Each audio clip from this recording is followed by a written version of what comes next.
So once again, I welcome you all to this very special 117th session of Leadership Talks. As you know that these sessions are being organized by India International Education Council and School Lalaji Solutions. India International Education Council is a not-for-profit organization which is working in the field of education. It has collaborators from 12 countries. It aims to create a better world through education. It also aims to build quality centers for elementary education approachable for all kids, finding best educational practices across the globe and find ways to implement those in Indian institutions. It is also creating more awareness on hygiene and learning disabilities. It publishes a magazine called World Education Review and many other educational reports. It aims to build 100 chapters in different cities by 2022. It will soon open its membership for institutions and individuals. It also imparts training for leaders, teachers, students, and parents. So as you know that so far we have conducted more than 116 sessions. During these sessions, we have received 12,366 registrations, 11,289 questions on national education policy. We have seen participation from 5 countries: India, USA, Qatar, Saudi Arabia, and Nepal. We have seen participation from 21 states of India and 86 cities from India. We aim to organize 200 sessions. With this, we would be reaching out to 100,000 educators and 20,000 institutions, and 1,000 plus eminent speakers like today's speakers would be joining us to share their perspective and interpretation of national education policy. So with this, I would request you all, please join me in welcoming our key speakers for this very special 117th session. Our first key speaker, very senior education leader, Vandana Sharma ji. Vandana ma'am is principal with Public School in Punjwani, Jammu and Kashmir. She's a passionate educator with decades of experience. Under her leadership, JK Public School received prestigious Fit India School certification from Government of India, Ministry of Youth Affairs and Sports under the nationwide Fit India movement launched by Honorable Prime Minister of India. JK Public School also received the prestigious British Council International School Award, accredited for the period of 2019 to 2022. To reduce the impact on students' learning and to make books more accessible for the students during COVID-19, under her leadership, JK Public School created an e-library on the school website with mobile phone integration within a short span of 1 month. We welcome you, Vandana ma'am. Thank you for joining. It's an honor to have you. Thank you, sir. Thank you so much. Welcome, ma'am. Our next key speaker, Dr. Yash Hiru Gursahani. Dr. Yash is the managing trustee with Bhagya Lakshmi Sarla Gursahani Memorial School, Aurangabad, Maharashtra. He was awarded certificate in strategic leadership for schools in changing environments from IIM Ahmedabad. He was also awarded a doctorate in biotechnology under the guidance of Dr. S.G. Gupta, who is the director with Government Institute of Forensic Sciences. He is also offering his services as a guest lecturer with Department of Chemical Technology, Dr. BAM University, Aurangabad. He has published many pieces of research in reputed.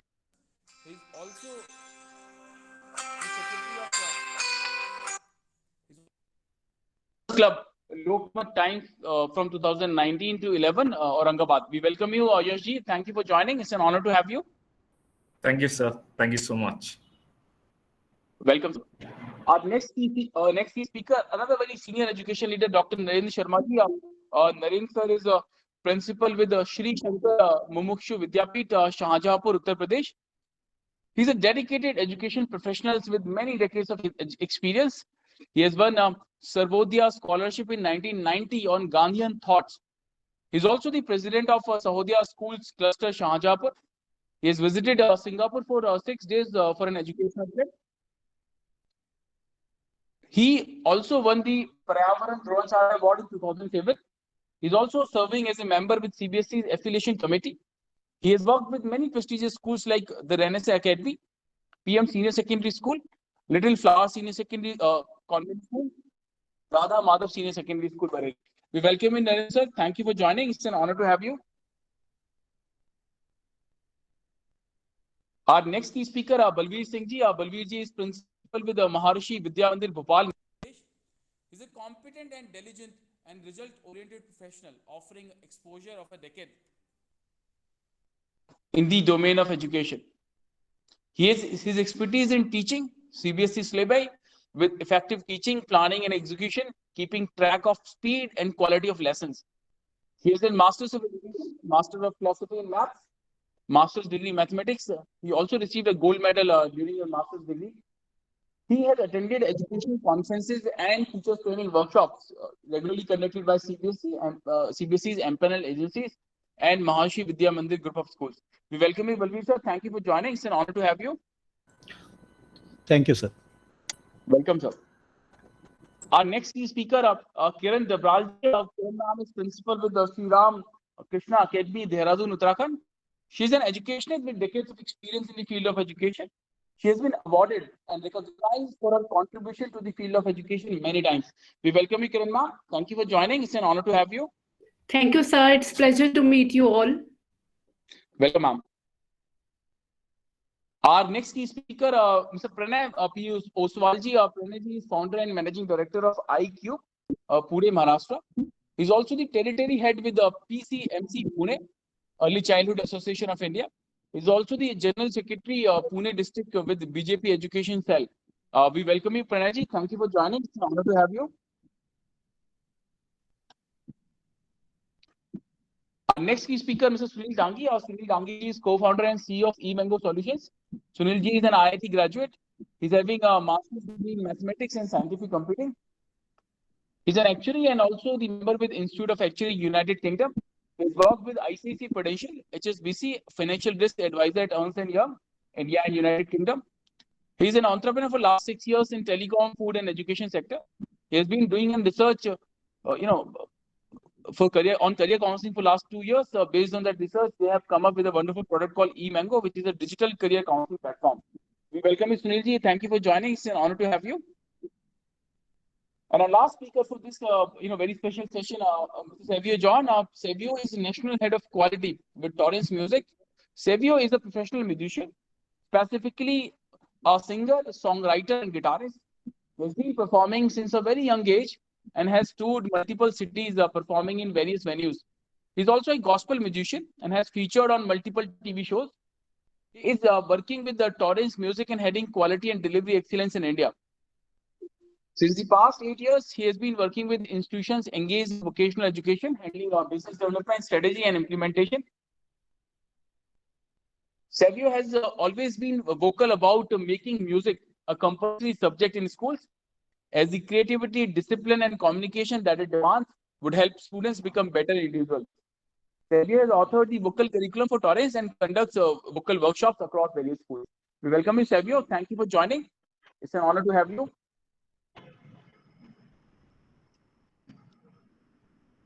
So with this, we come to the next part of the session, which is the opening remarks. I'll come to you, all our key speakers.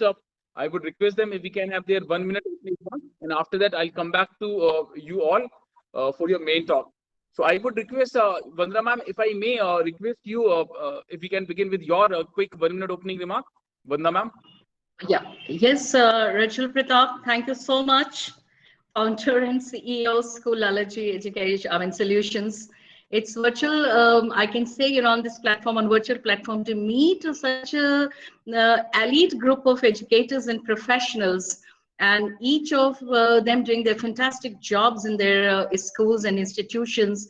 To be a part of this leadership talks on NEP decoding is a great opportunity to me. I look forward for a very enriching session in coming 2 hours. Thank you, Raju.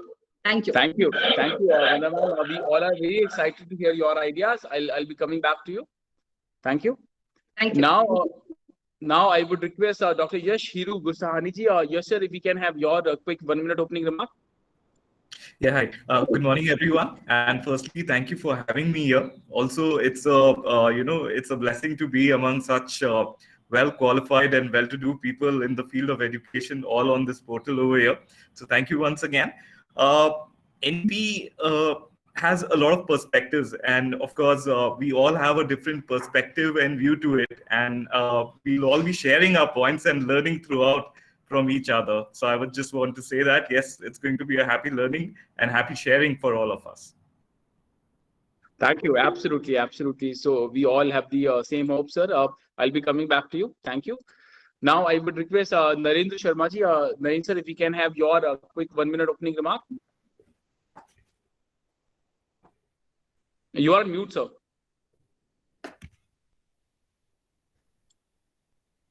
Narendra, yeah. Am I audible? Yes, sir, you're audible. Yeah. Good morning to all of you. Thank you so much for giving a chance to join this such a wonderful company of educationists. And I hope we'll be able to find out some of certain which we are going to face in the coming 2021 as the government is going to introduce the new education policy. So basically, we people are in a great dilemma how we will introduce it, what would be the shortcomings, what would be the positive points of this coming any. So I think it will be a better platform to discuss the things. Thank you so much. Thank you, Narendra sir, Thank for you so that. I'll be much. coming back to you. We are honored with your presence, sir. I'll be coming back to you for your main talk. Now I would request Balveer Singh sir. Balveer sir, if you can have your quick 1 minute opening remark. Good morning to all of you. I am audible, sir. You're audible, sir. Good morning, all the allied member here. And first of all, I am thankful to the Indian International Education Council, and here you have given a chance to me. I just want to add one quote: "The knowledge blossoms. The knowledge blossoms when the subject comes in contact with the object." So here the subjects are the knower. We all are the knower. Either the listener, you can say the learner, the educators, and we people. So we are the knower, and our objective is just decoding this NEP 2020. So the knowledge will be blossom when the subject, the knower, will come in contact with the object. So in this scenario, we are here, and I'm very thankful. I am sharing my experiences with you, and also enriching from my colleagues speaker. Thanks to you, sir. Thank you, Balveer sir. I'll be coming back to you. Now I would request Kiran ma'am, Kiran ji, if we can have your opening remark. I am highly privileged to share this stage with you, and I would like to thank India International Council for inviting me to speak on this event, National Education Policy, which is a very historic effort. And I hope my contribution will add to your program. Thank you. Absolutely. Your presence is adding huge value to us. Thank you, Kiran ji. I'll be coming back to you. Now I would request Pranay ji, if you can have your opening remarks, sir. You're on mute, sir.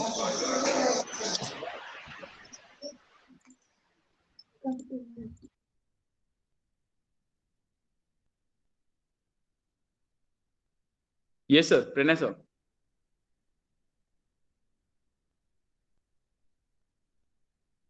So you're not audible.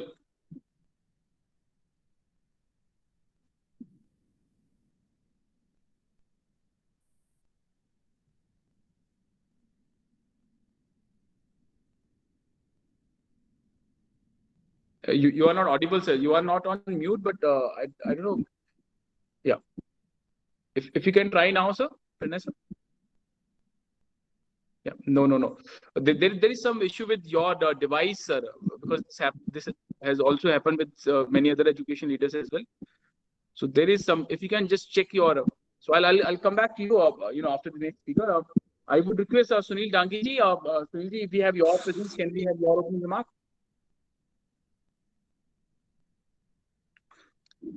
I believe Sunil ji is yet to join. I would request Savio John. Savio, if we can have your opening remark before I go back to Pranay ji again. Savio. Very good morning, everybody. And I thank you, Radul ji, for having me over in this session. And it is really a privilege to be present in the midst of such an august gathering of intellectuals from the field of education. And I would be shedding more light upon the importance of music and how NEP, how the policy itself has taken cognizance of the fact and has made sure that they have it implemented across all levels. So since we are music aggregators, I belong to the company Torrents. I will definitely be putting a lot of light in it and more of it during my main talk. Thank you. Thank you, Savio. I would request Pranaji, if we can have your opening remark. I don't know if my voice is still audible to everyone. Yes, Is it is audible audible. now? Brilliant. So first of all, my heartiest congratulations to all of you and wish you all a very good morning. Many congratulations for India International Education Council for coming up with such a novel thought of coming up with all the educators in the country. And you should all be extremely proud of yourself that this is the 117th panel discussion on the national education policy. So yes, it's a great moment for everyone. Just the same way like we celebrated Chandrayaan, I think we should also celebrate the NEP because it's come after almost good 34 long years. So yes, we should all be celebrating today, and whatever best we can, we'll try our best to make sure we'll add maximum value to this panel today. So thank you very much once again for having us. Thank you, Pranaji. I'll come back to you for your main talk. So now with this, we come to the next part of the session. I'll be requesting all our key speakers for their, main talk, their detailed interpretation of NEP.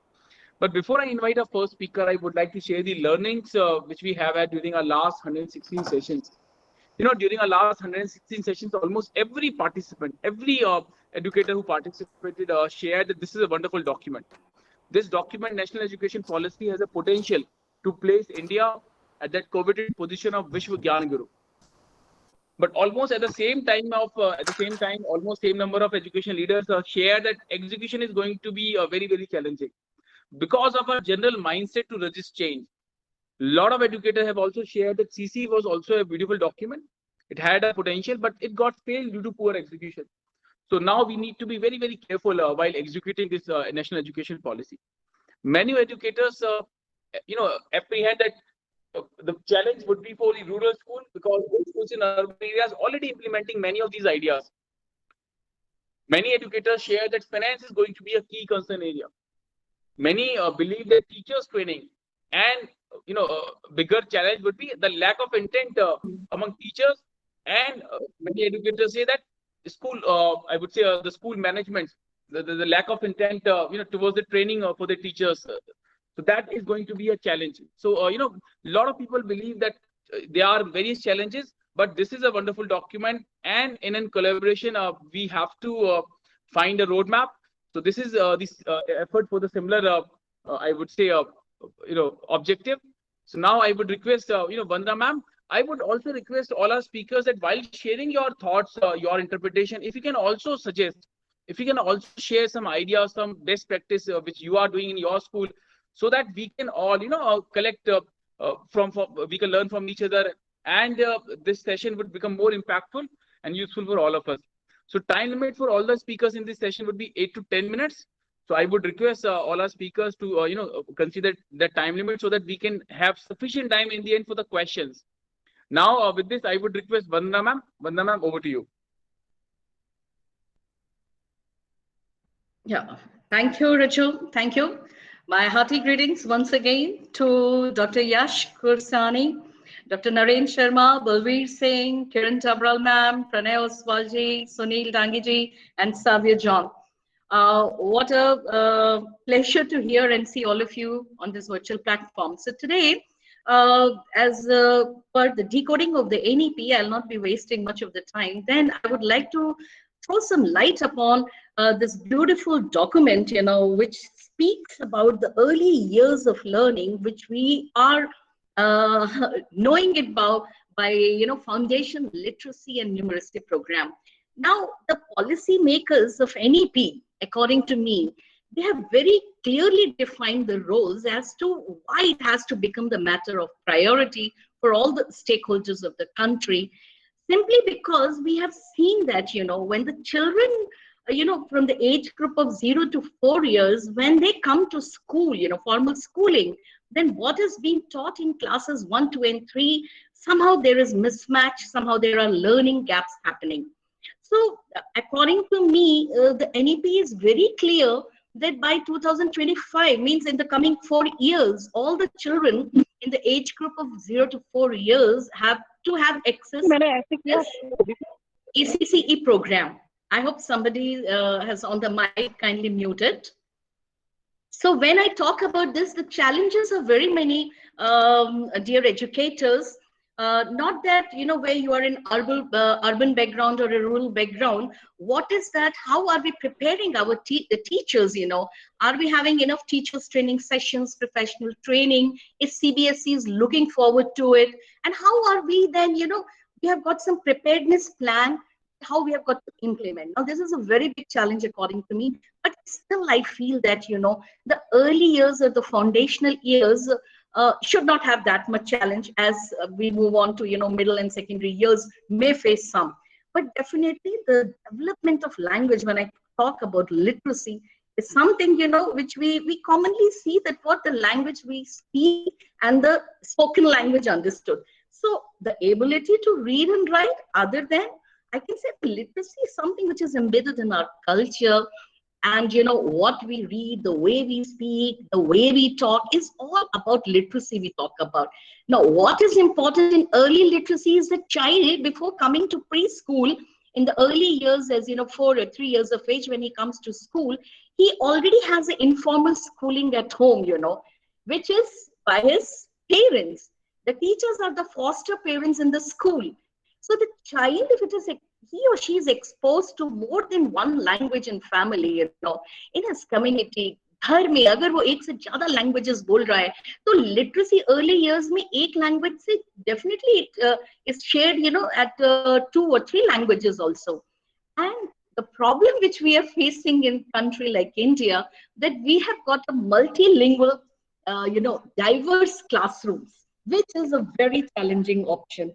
Why do I say this? Because language is closely linked to child's actually identity and emotional security that he feels.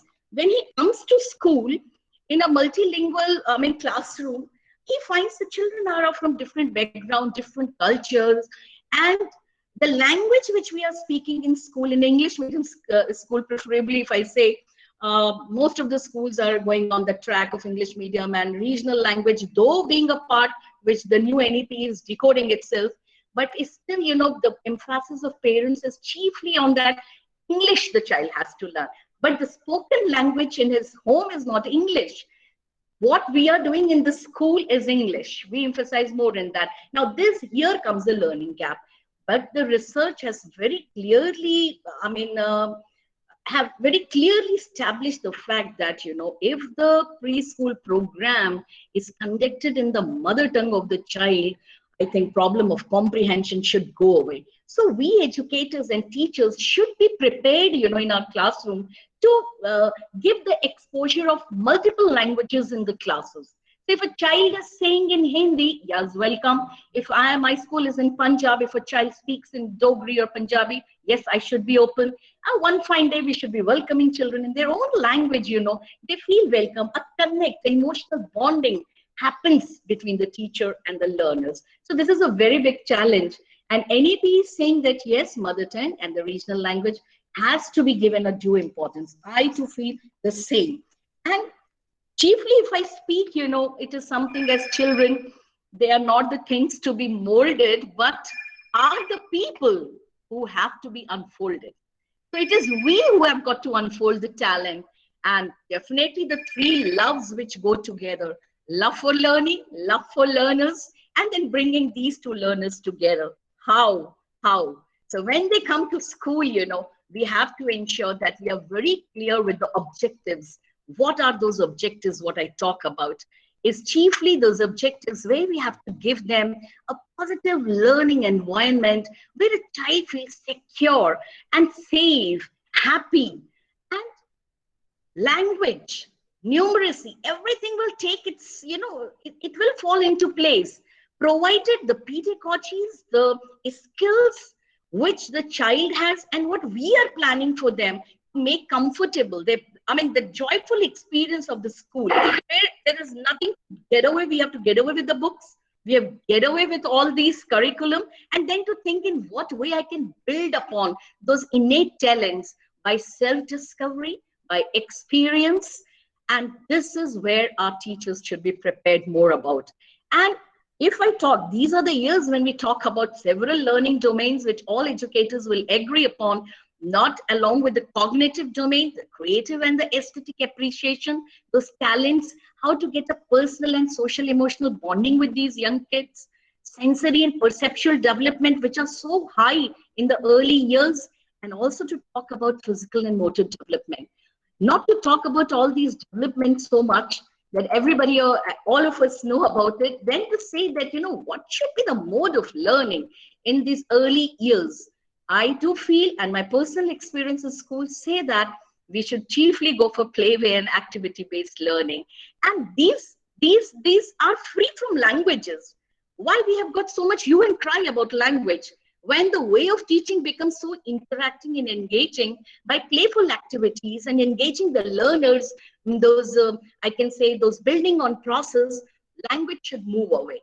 Language should move away. So that if the school, the child is learning to adjust with his peers, he's learning to interact with his surroundings, he develops those skills and his holistic personality develops in his own way and at his own pace.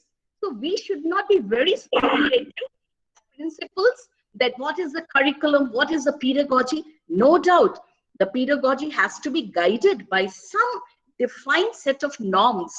But what are these norms?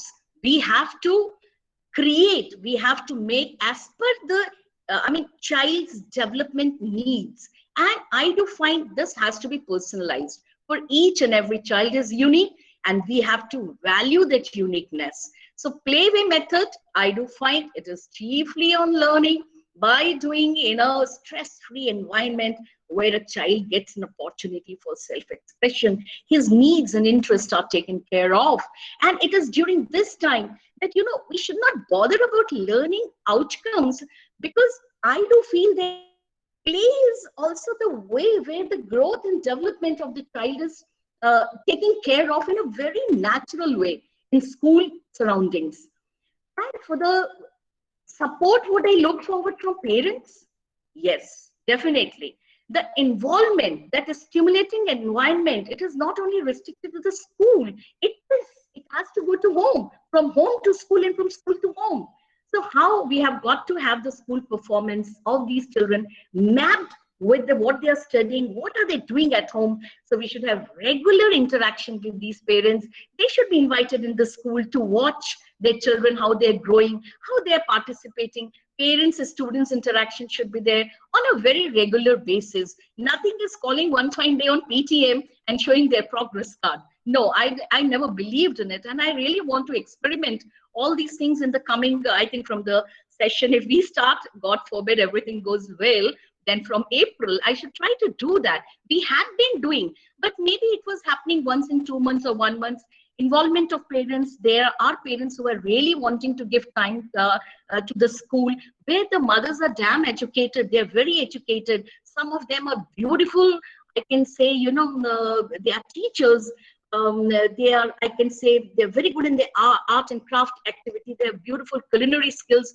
Why don't we bring them to the school and, give that experiential experience along with, having a very participative sessions with our children. The pedagogical approaches and the principles of program and planning in these early years has got to be mapped with the needs and with the interest of the children.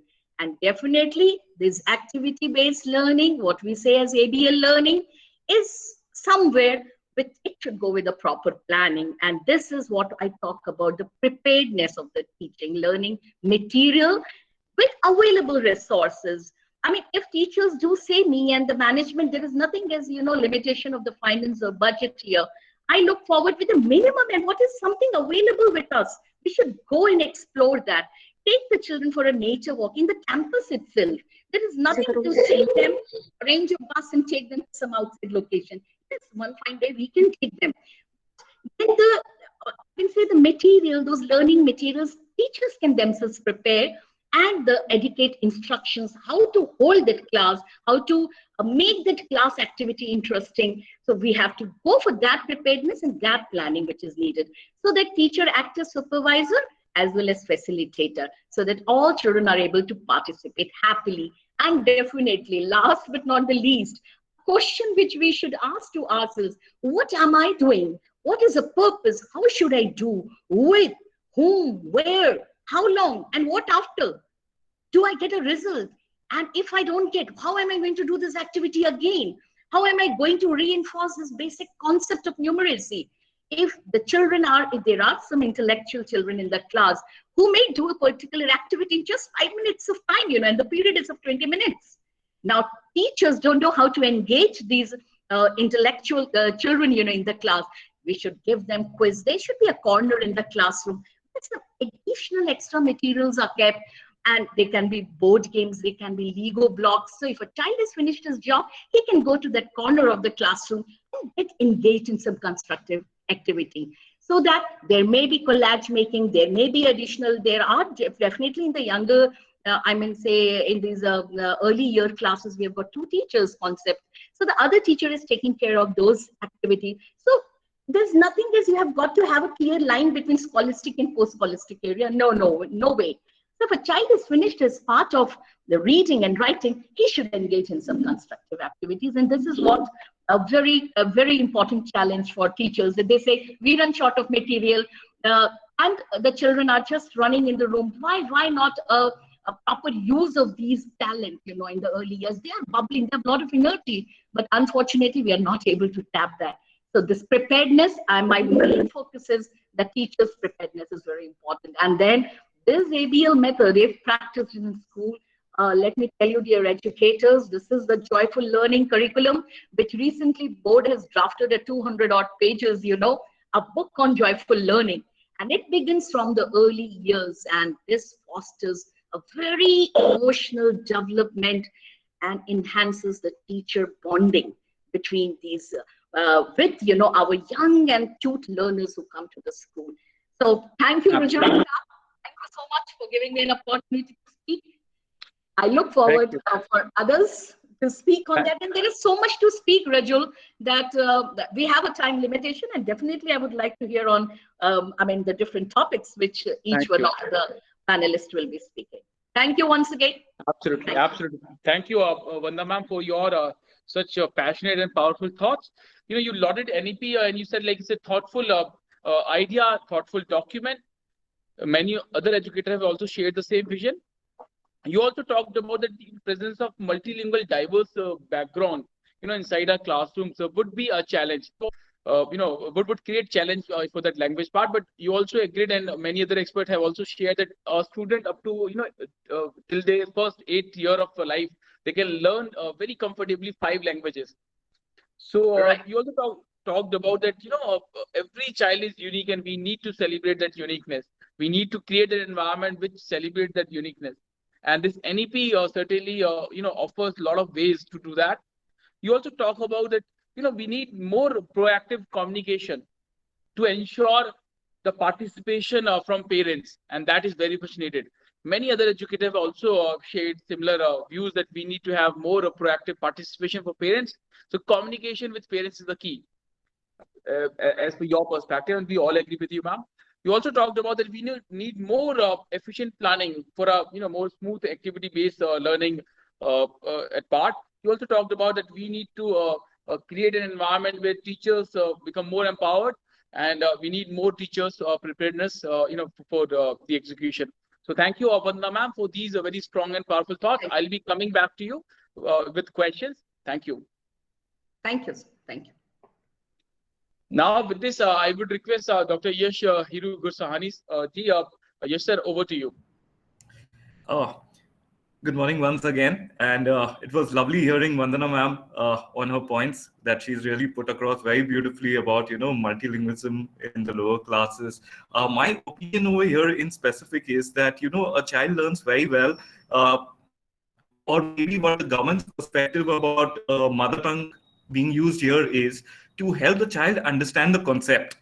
So once the concept is understood, of course, English takes over, and the child has to present it properly, because that is what is going to be, globally acceptable. And also what we've been speaking about in NEP is universal access to education. So when you are talking about universal access, I think English does play a very important role over there.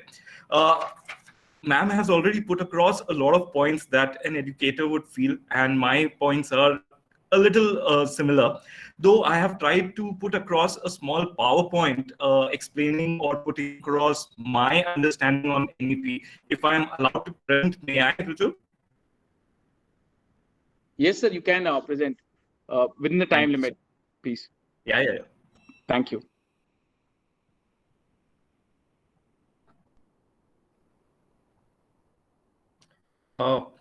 So basically, I've tried to put across whatever is the little understanding that I have about NEP, about certain things. And in this, the highlight or what I would want to speak about more is on numeracy and literacy. So are you able to see the PowerPoint? Yes, sir. Yeah, so this is Yes. in general what we need to know, and this is from the academician point of view. So what's the road ahead?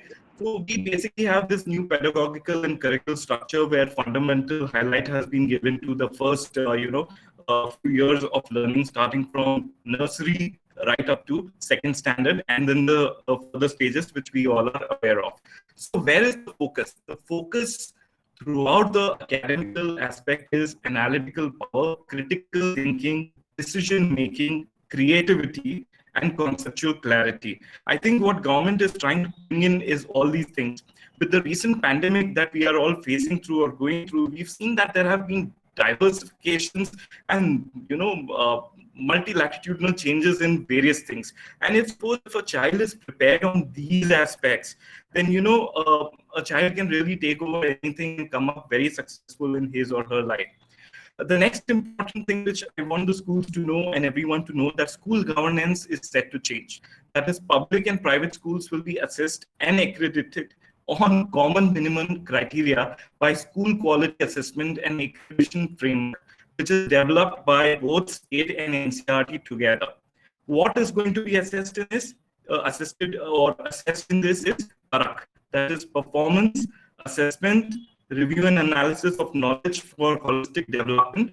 And here the focus is on learning outcomes. Now, learning outcome in a lesson could have various aspects. It could have values that you are learning out of it.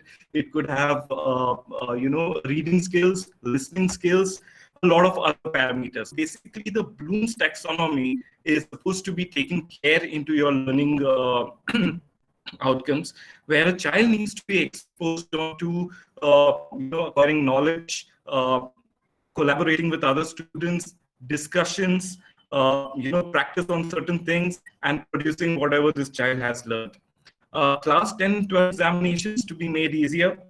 They are again going to test core competencies rather than memorized facts. And the students would be given an option to take the exam twice. The second chance in case the student wishes to improve his or her score. Now, these are various things that have come in. Vandana ma'am has already spoken very beautifully on early childhood and care. I would like to just add on a few aspects.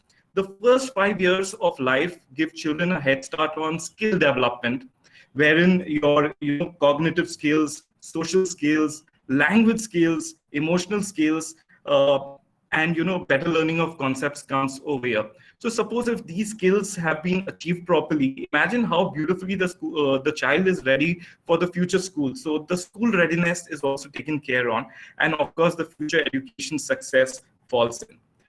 Children under the age of 8 years need to play, explore, create, and learn, which Ma'am beautifully said that a classroom should be fun-filled, where a child is allowed to play, explore, create, learn, and bring up on the development on various aspects.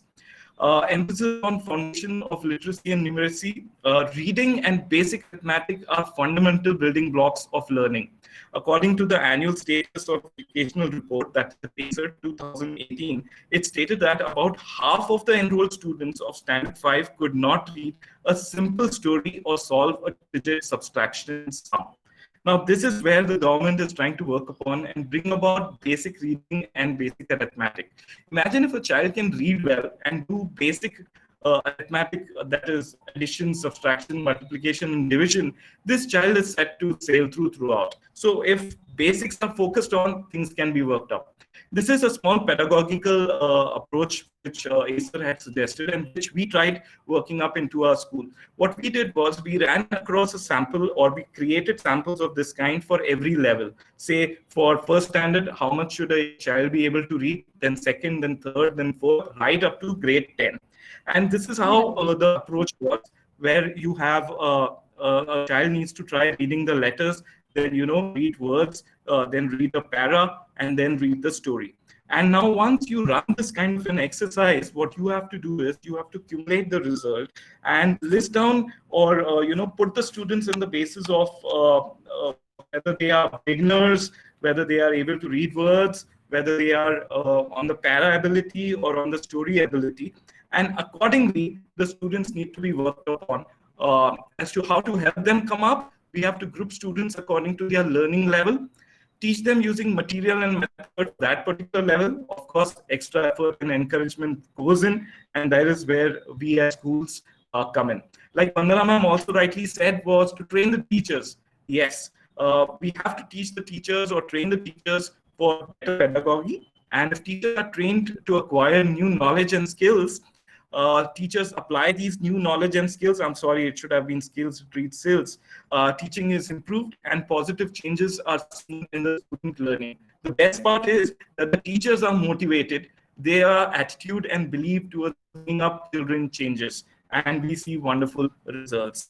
So this is what is my learning about NEP in short. And I would like to just say that there are a lot of software and tools that are now available through which, we could beautifully design our lesson plans. We can, run about MCQs in the classroom, time it so that we come to know how the children are responding to the concepts. So the highlight again is learning and, assessing the concepts which are which is the most important aspect, according to me. Nowadays, a lot of artificial intelligence is being used upon so that the children can be, monitored properly. And through this, there can be a very positive feedback that could be shared with the students as well as with their parents. And together, the student can be brought up in a very right manner. Of course, a lot of vocational education has to be brought in as per the NEP. It says that 6th standard onwards, vocational education should bring in. Now, this vocational skills is basically life skill training, which the government is trying to put in. Basic things like a child should be able to change the washer of a tap so that, he or she can help save their parents on the leaking water that goes about. A child should be able to, change the bulb wherever it's short. Then should be able to do simple basic cooking so that the child is self-dependent, self-reliant. Should be able to, stitch a button in case if a button has fallen and not depend on his mother or someone to just do it for him. So these are skills that have to be brought in. And if suppose a child is exposed to all these kind of things, imagine this child. This child is going to be a complete person, self-reliant, and will be able to take over the future challenges in a right manner. That's all from me, sir. Thank you. Thank you, Yash sir.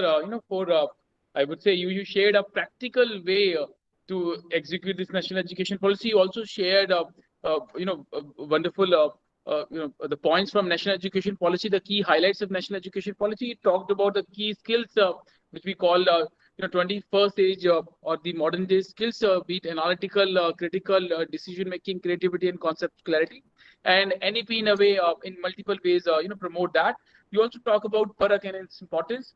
You also talk about the introduction of SQAF, which is School's Quality Assessment Analysis Framework, and how it would impact the entire ecosystem. You also talked about the key life skills which we need to promote, which we need to inculcate among our students during their primary years. You also talked about the importance of training the teachers. That is the I would say the key effort that is needed. You also talked about various resources available for effective administrative and academic planning. The schools need to encourage the teachers. They need to train the teachers to use those resources. In the end, you also talked about the importance of a strong feedback system and why that needs to be built, for the effective execution. Thank you, Yash sir, for these effective and very strong ideas. I'll be coming back to you with questions. Thank you, sir. Now, with this, I would request our next key speaker, Dr. Narendra Sharma ji. Narendra sir, if we can have your detailed interpretation.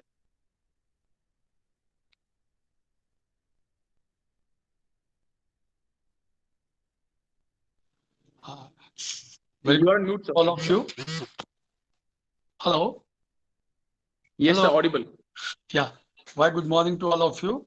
As our previous speakers, Dr. Vandana Sharma ma'am, Mr. Yash, they have nicely elaborated the key points of this upcoming new education policy. But as far as my concern is related, there are 2-3 factors.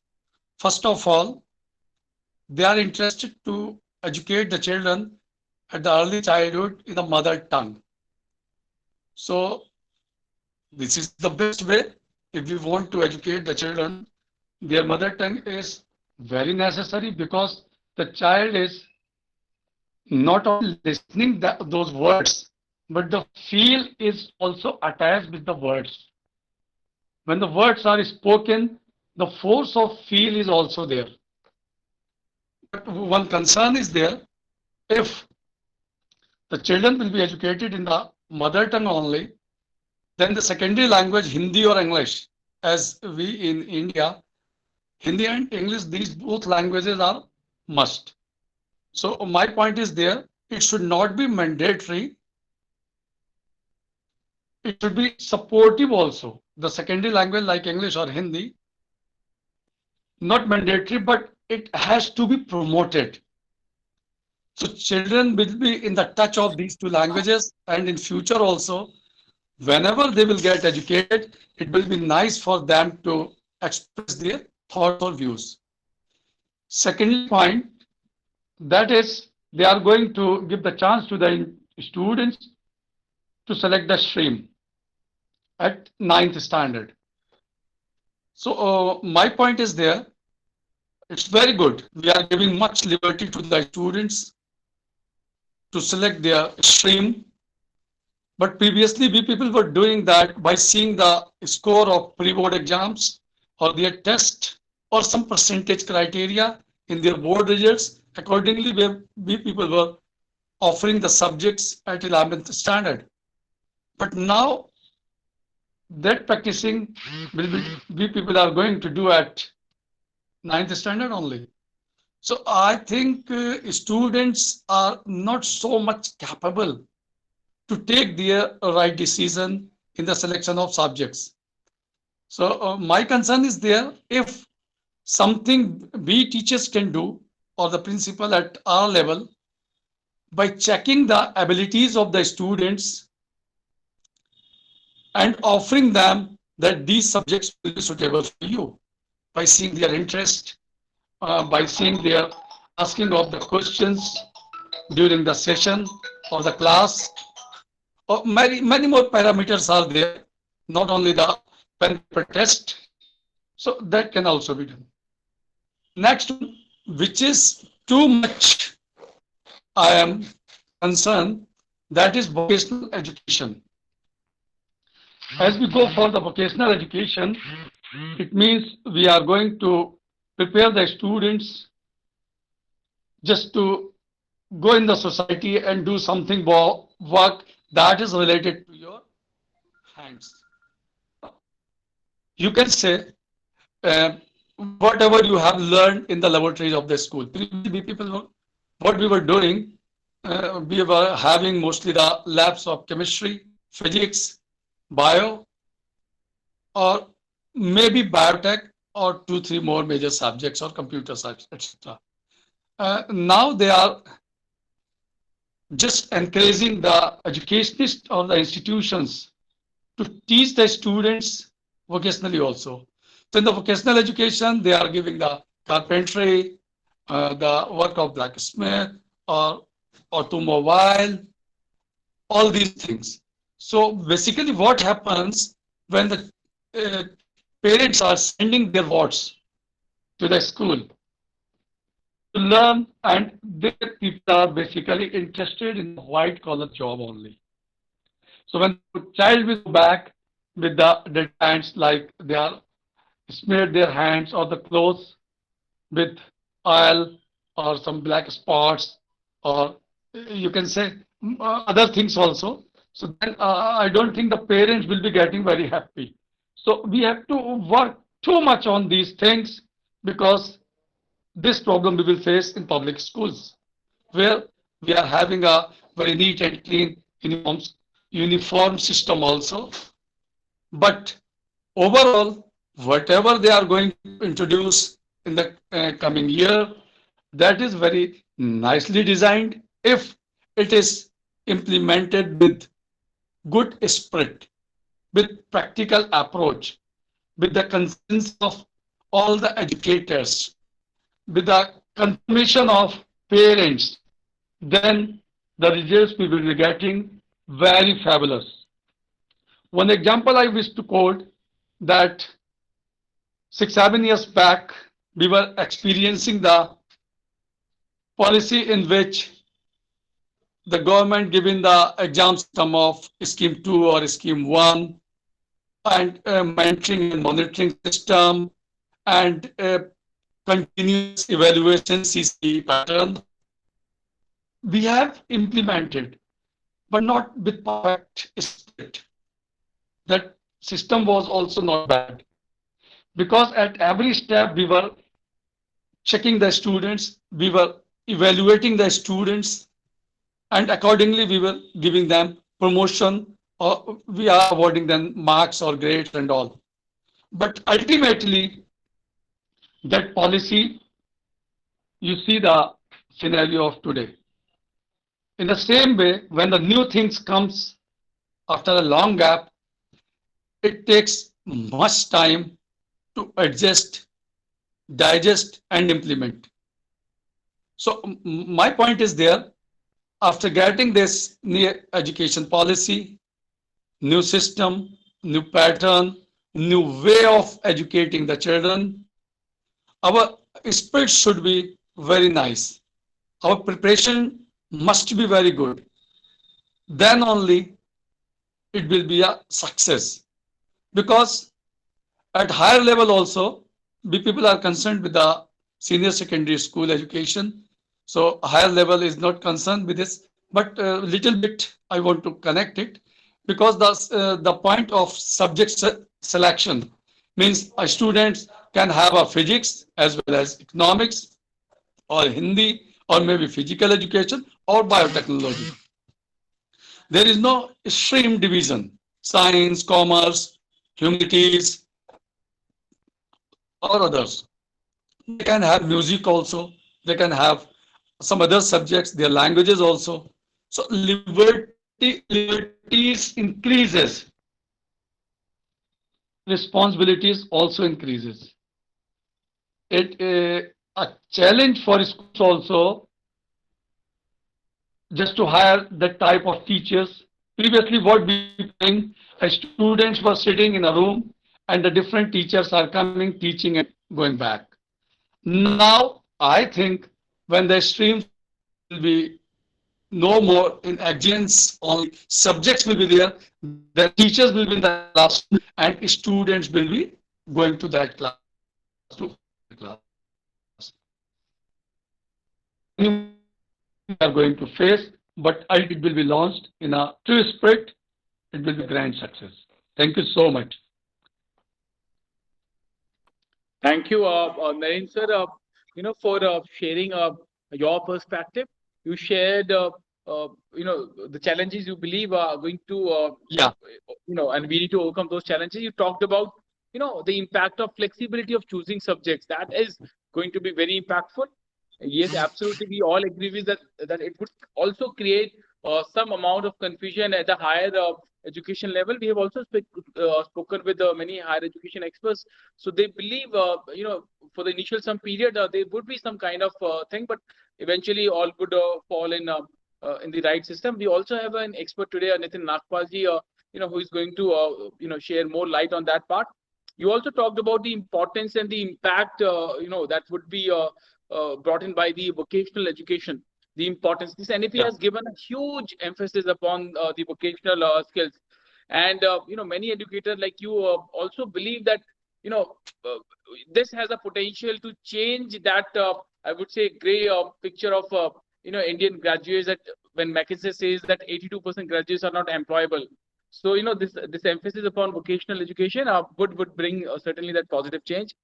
You also talked about that in order to execute, I'll quote one very famous quote here, that policies are policies, the promises are promises, the talks are talks, but in the end, execution is the only reality.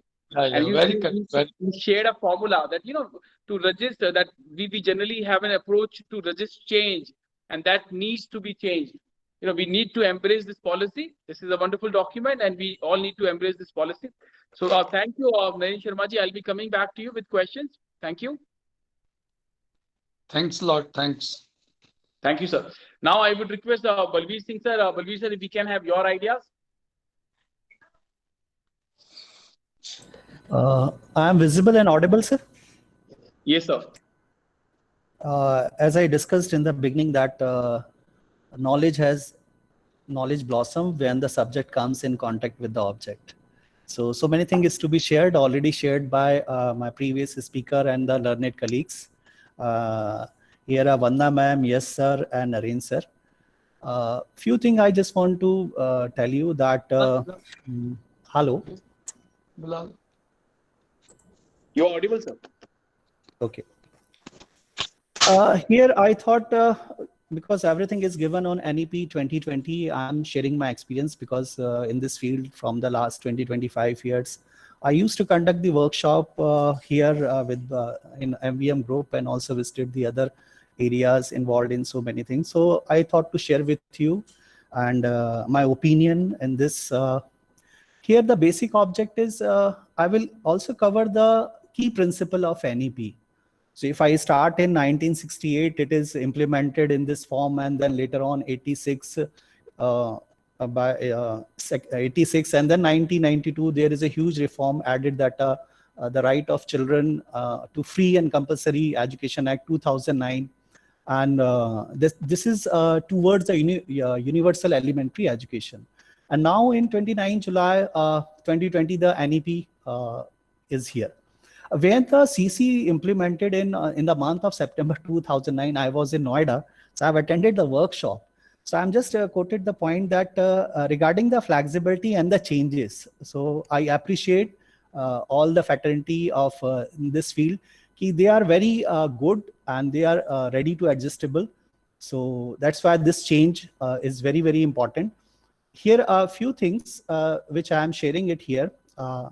Regarding that, the environment is going to change very fast, and before in 2009 my age was less, environment was different, CC was there, life skill is there, we as a human, the thinking skill is there, we as a human, we live in society, so the social skill is required, and we as a human, we are having emotions, so emotional skill is added.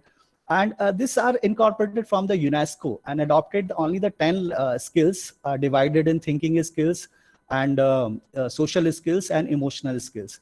So later on, you think that our environment is going to change very fast. The teacher, I was there, my age was in 40, right now I'm in 50 plus. So changes is going on. My body is also going to change. And let us see the mind. So many thoughts are coming when I'm listening all the speaker. So it is very difficult. So these are the relative term, if I say, because I want to add some philosophy also. And I'm trying to adjust myself to the changes is done in CC in the form of formative and summative. And later on, a few ideas implemented because we have to compete in 21st century skills, which is very, very essential. So here in NEP, I'm taking the key point that is called the flexibility. So if our teachers and if I say my educator, is not flexible, so it is very difficult to incorporate this NEP 2020. Otherwise, this will be just like what happened with the CC. The life skills is important because everything is a base. So the base of the life skill, as you know that my fellow members and the staff, that is the knowledge. We all are knowledgeable, and skill is also there. We all are skillful, but only the problem is coming in the attitude. So these three bases is given in life skills, that is a knowledge, skill, and attitude. And attitude plays a very important role. So when we frame the policy, as rightly said by the moderator and the comparer, anchorer, if I say, so he said that the changes, whether the execution is proper or not, if the policy is there. So when the policy is there, so this is a good way. The effort is taken by IIEC. This is, you are just grilling us, you are giving us a platform, and you are also indirectly sensitizing us. And this is our responsibility, being the head of the institution, just to convey to our staff and ready for this. So flexibility is very, very important. And that's why the 10+2 system is changed into 5+3+3+4. So many areas are there, and might be it is to be there. If I just to give you the brief about this one, this is chosen by our country. That is a sustainable development goal. 17 goals was there. If you know that there is a no poverty, and the last one is a partnership to achieve the goal, and the fourth goal is chosen by our country, that is a quality education. So in this quality education, I think the objective is clear: to ensure inclusive and equitable quality education and promote lifelong learning opportunity for all. So for all means indirectly it is hidden that the disability persons also. Gender also. Gender means for emphasis is given on female as well as on a transgender. So this is a content and all the target which is to be covered up to 2030. So everything is inculcated in the key principle of NEP. And if I say when it is coming in execution, so if I give you the example, because I have started this kind of seminar when it is there, because I am the part of this, and my whole staff is well trained, if I say so. But somehow the problem is coming in the implementation, whether we are ready or not.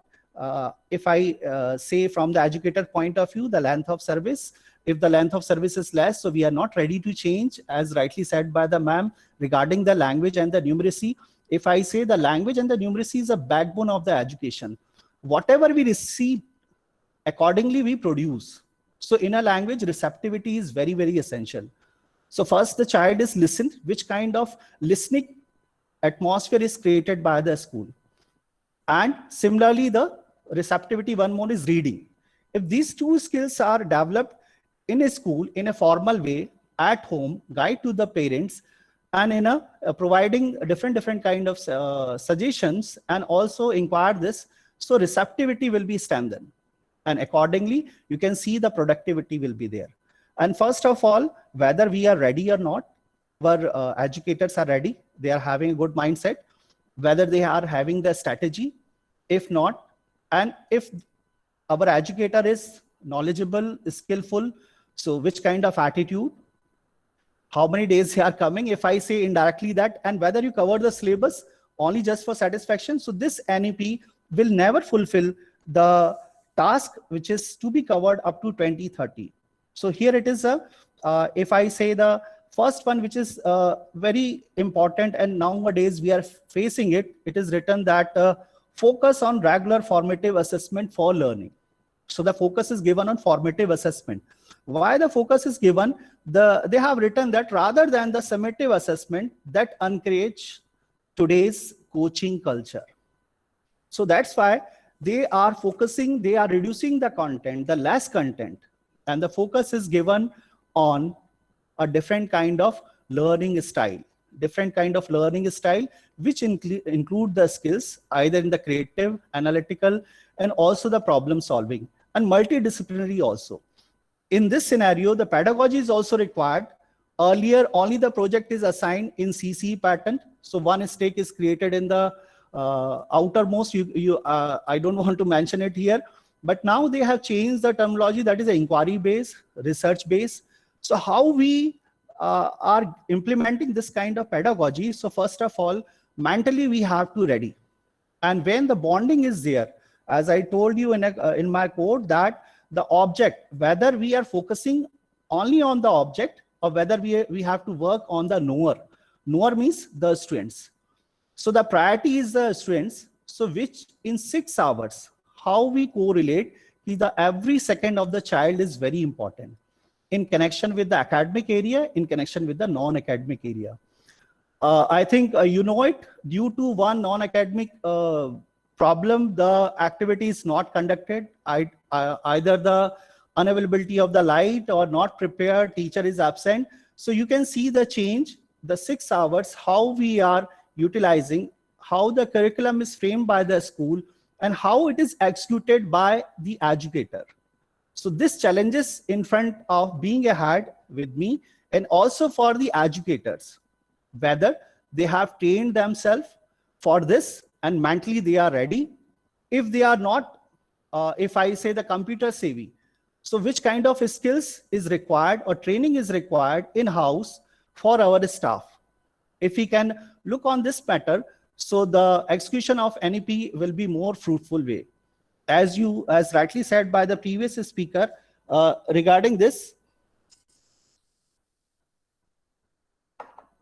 the emphasis is given only on a calculation area, in account-based area. So there is a summative assessment is there, formative assessment is there. Every 3 months, the changes are going on. But here you can see the less is given on the assessment. Assessment is there, but that is focused on the knower. And for this, if you go through it, there is a huge gap is given, huge, you can say the space is given for the benefit of the child. Not only on the basis of the academic, the child will be promoted, the other area will also be countable. The same changes is done as rightly shared by my previous speaker, where they were saying that here the choices are given. Earlier, the choices is fixed only for science and commerce stream. Right now, they have changed this strategy. Here, I just want to quote one statement of our UGC Vice Chairman, Bhushan Patwardhan. What he said, students, regarding this NEP, students have different capabilities. Why can't we respect that? This is the central focus of the NEP. And this is the central focus of the NEP. And this is said by Bhushan Patwardhan, the Vice Chairman of University Grant Commission. So I hope that when the person is saying like this, so we have to think it over. And another one is here, one more thing I just want to quote it regarding which kind of changes is done on higher level. So just to read this is also published on the newspaper, in which that is a National Academic Credit Bank introduced in December. And I think we know it. Now part of the National Education Policy 2020, envisages giving students the opportunity to learn as per their own interest. The NEP is for dissolving the existing silos. There is a huge heap, even for medical education, and calling for an integration of modern medicine with ancient systems such as Ayush. So that's why there two pedagogies added. There is inquiry and research base. And this is very, very important. We cannot make a child only in one area. So few speakers already said, we have to develop the hard part as well as the soft part. That's why in life skill, the emotion is very, very essential. Otherwise, in 21st century, the child will become a machine if will not develop this kind of senses, and which required in a foundational stage as a 5. There is a 5+3 and preparatory stage, middle, and also in secondary.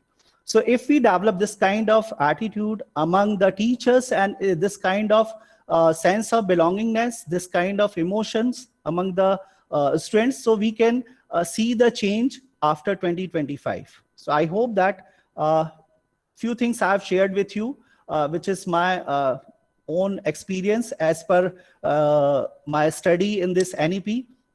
So I think it is sufficient. Next time, definitely I will share more, and even during questionnaire session. Right, so thank you, Balveer sir, for sharing these important thoughts. You began with the CC. You maintained that CC was also a good initiative, but got failed due to poor execution.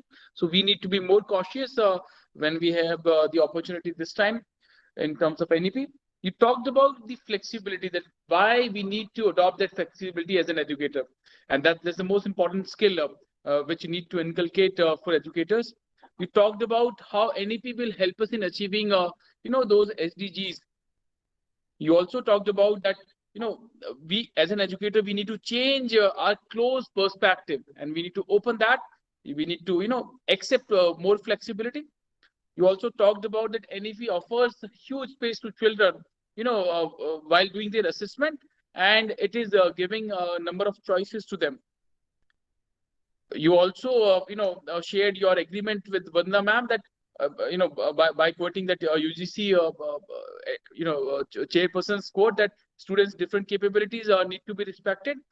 And, I just would like to recall here what Vandana ma'am said, like each child is, has a unique capabilities and talent that needs to be celebrated. That uniqueness needs to be celebrated. Thank you, Balbir sir, for sharing these important points.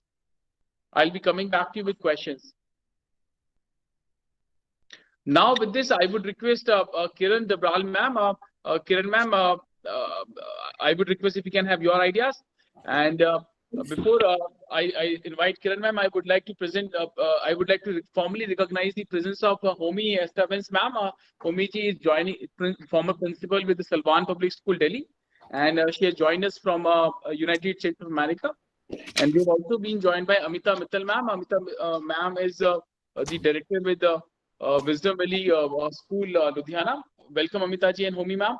Now, I would request Dabral ma'am, over to you. Thank you, sir. Bertrand Russell once said, "It is because modern education is so seldom inspired by a great hope that it so seldom achieves great results. The wish to preserve the past rather than the hope of creating the future dominates the minds of those who control the teaching of the young." Answer to this thought lies in our NEP 2020. I can say that NEP certainly lays down the path of Atmachintan and Atmanthan, which could certainly lead us to become Atmanirbhar.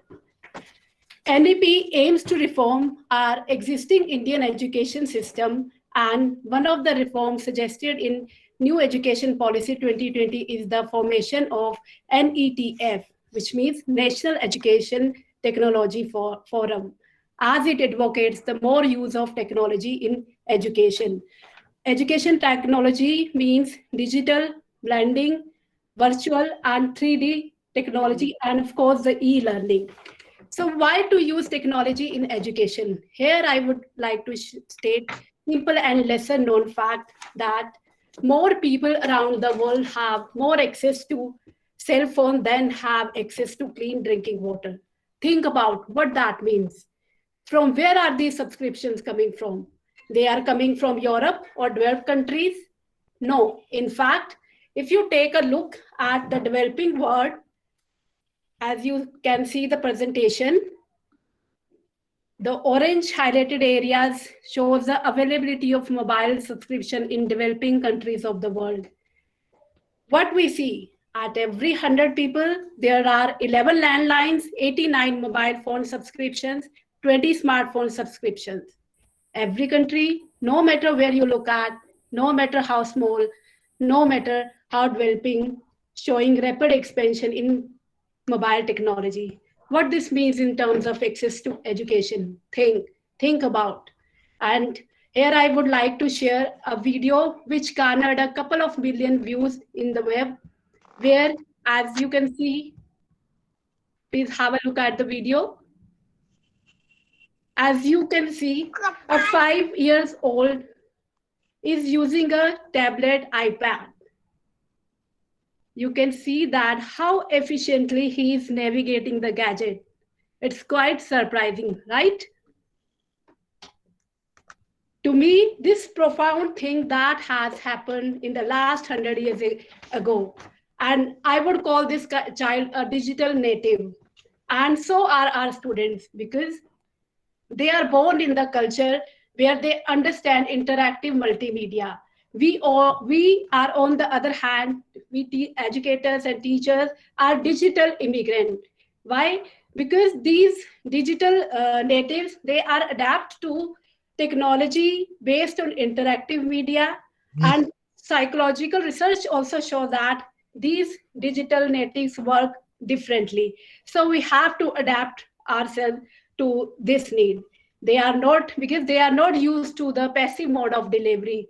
They expect to interact with everything, and their approach to learning is different than we used to have.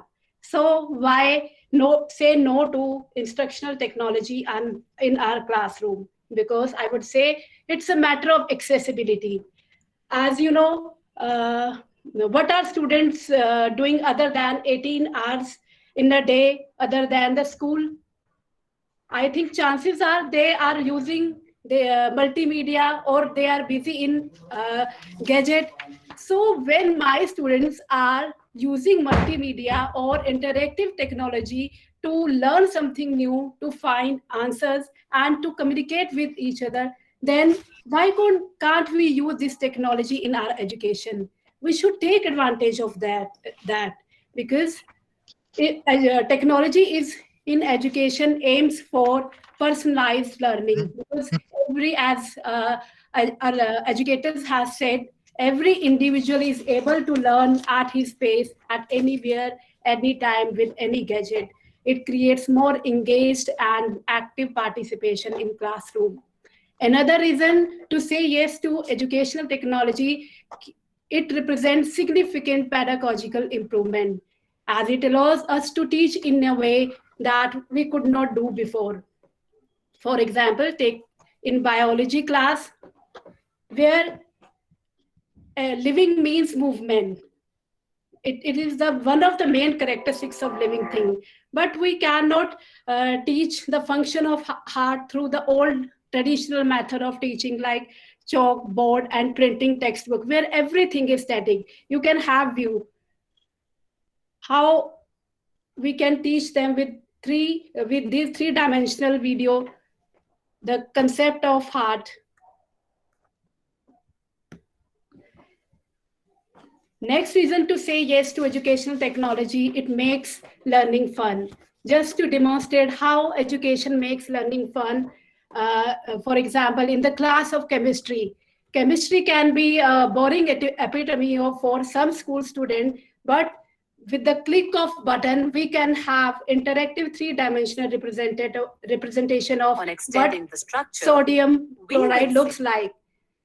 Then student can interact, see with 3 dimensions, and it makes chemistry more fun.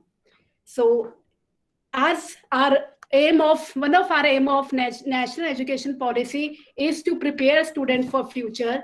As you know, most jobs include interaction with some level of technology. The concept of education is not just memorizing the fact and learning the vocabularies. It is about the learning skill that will prepare students to interact with the world, be successful in the workplace. So what potential technology holds? None other than the ongoing pandemic has taught us better, with the country having been in a state of either complete or the partial lockdown for almost more than 10 months in a row. Now schools and colleges have had to close their doors for students ever since. All thanks to online education curriculum and virtual classes, because these have stopped neither schools nor colleges from imparting education to the student. So technology has deeply helped in mitigating the damage that could have done to the students, I would say. So education technology, which seemed a distant reality a few years ago, has been sprung upon us as due to this pandemic. It won't be stretched to say that it has come as a blessing to shape our education system for better. So if one was to ask me how important